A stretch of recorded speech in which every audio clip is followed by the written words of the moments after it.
Chapter 35 The Knight in Shining Armor. Despereaux was pondering the reverse of that question. He was wondering not what he would do with his tail, but what he would do without it.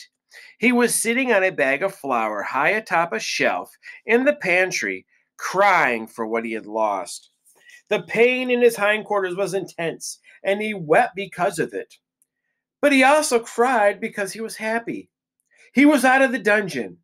He had been recalled to life. His rescue had happened just in time for him to save the Princess P from the terrible fate that the rat had planned for her. So Despereaux wept with joy and with pain and with gratitude. He wept with exhaustion and despair and hope.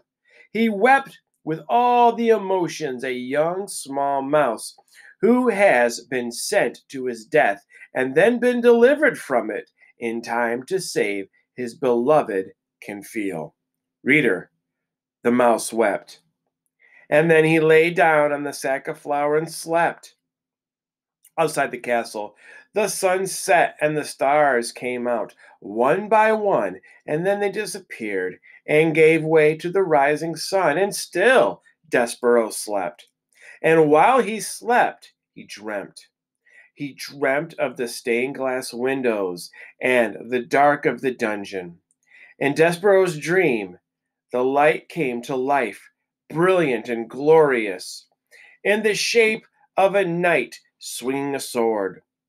The knight fought the dark, and the dark took many shapes. First, the dark was his mother, uttering phrases in French, and then the dark became his father, beating the drum. The dark was Furlough, wearing a black hood and shaking his head no. And the dark became a huge rat, smiling a smile that was evil and sharp. The dark, Despereaux cried, turning his head to the left. The light, he murmured, turning his head to the right. He called out to the night. He shouted, "Who are you? Will you save me?" But the night did not answer him. "Tell me who you are," Despereaux shouted. The knight stopped swinging his sword. He looked at Despereaux. "You know me," he said. "No," said Despereaux. "I don't." "You do," said the knight. He slowly took the armor off his head and revealed nothing, no one. The suit of armor was empty. Oh no, said Despereaux. "There is no knight in shining armor. It's all just make-believe, like happily ever after." And in his sleep, reader, the small mouse began to cry. Chapter 36 What Mig Carried. And while the mouse slept, Roscuro put his terrible plan into effect. Would you like to hear, reader, how it all unfolded? The story is not a pretty one. There is violence in it and cruelty. But stories that are not pretty have a certain value too, I suppose. Everything, as you well know, having lived in this world long enough to have figured out a thing or two yourself, cannot always be sweetness and light. Listen, this is how it happened. First, the rat finished, once and for all, the job he had started long ago. He chewed through Gregory's rope all the way through it, so that the jailer became lost in the maze of the dungeon. Late at night, when the castle was dark, the serving girl Migri-Sao climbed the stairs to the princess's room. In her hand, she carried a candle, and in the pockets of her apron were two very ominous things. In the right pocket, hidden in case they should encounter anyone on the stairs, was a rat with a spoon on his head and a cloak of red around his shoulders. In the left pocket was a kitchen knife, the same knife that Migri-Sao had used to cut off the tail of a certain mouse. These were the things, a rat and a knife and a candle, that Mig carried with her as she climbed up, up the stairs. "Go," she shouted to the rat. "It's dark, ain't it?"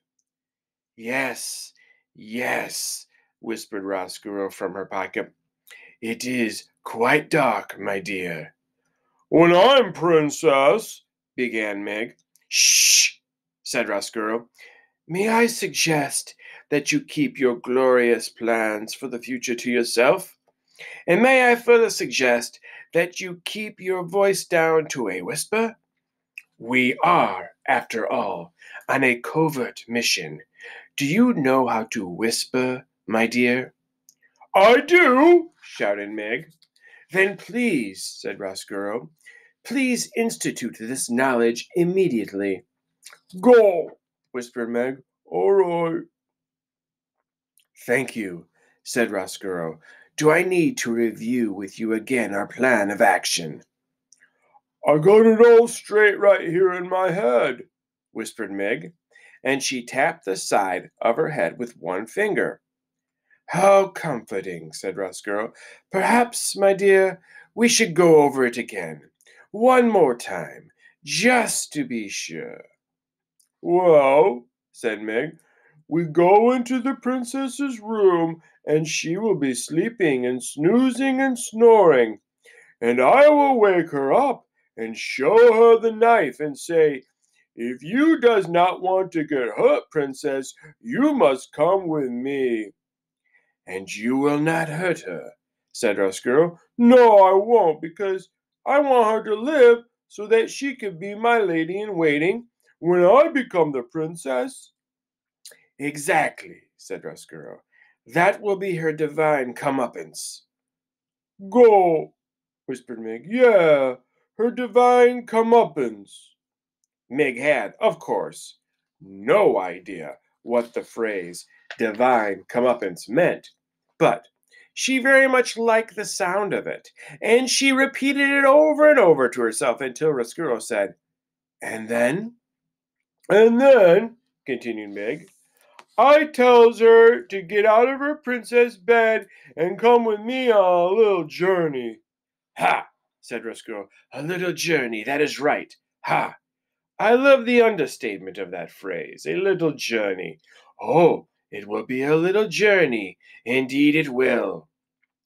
And then, said Meg, who was now coming to her favorite part of the plan, we take her to the deep downs and we give her some long lessons in how to be a servant girl, and we gives me some short lessons on how to be a princess, and when we is all done studying up, we switch places. I gets to be the princess, and she gets to be the maid. Go. Reader, this is the very plan that Roscuro presented to Meg when he first met her. It was, of course, a ridiculous plan. No one would ever, not for one blind minute, mistake Mig for the princess, or the princess for Mig. But Miggery Sow, as I pointed out to you before, was not the sharpest knife in the drawer. And, reader, too, she wanted so desperately to become a princess. She wanted, oh, how she wanted. And it was because of this terrible wanting that she was able to believe in Roscuro's plan with every ounce of her heart. The rat's real plan was, in a way, more simple and more terrible. He intended to take the princess to the deepest, darkest part of the dungeon. He intended to have Mig put chains on the princess's hands and her feet, and he intended to keep the glittering, glowing, laughing princess there in the dark forever. Chapter 37, A Small Taste. She was asleep and dreaming of her mother, the queen, who was holding out a spoon to her and saying, Taste this, my sweet pea, taste this, my darling, and tell me what you think.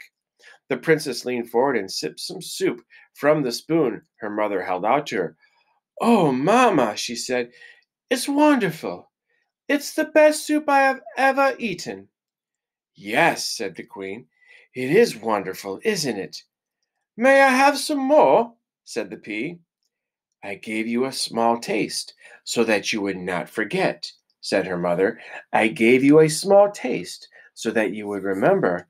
I want more." But as soon as the princess said this, her mother was gone. She disappeared, and the bowl and the soup spoon disappeared along with her. "Lost things," said the pea. "More lost things." And then she heard her name. She turned happy, thinking that her mother had come back, but the voice was not her mother's. The voice belonged to somebody else, and it was coming from some place far away, and it was telling her to wake up, wake up. The pea opened her eyes and saw Maigriçel standing over her bed, a knife in one hand and a candle in the other.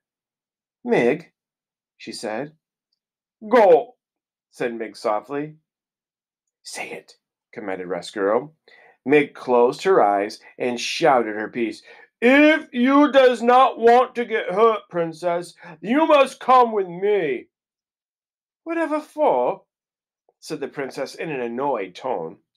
As I have noted before, the princess was not a person who was used to being told what to do. "What are you talking about?" Well, she soon will find out what Mig is talking about, won't she?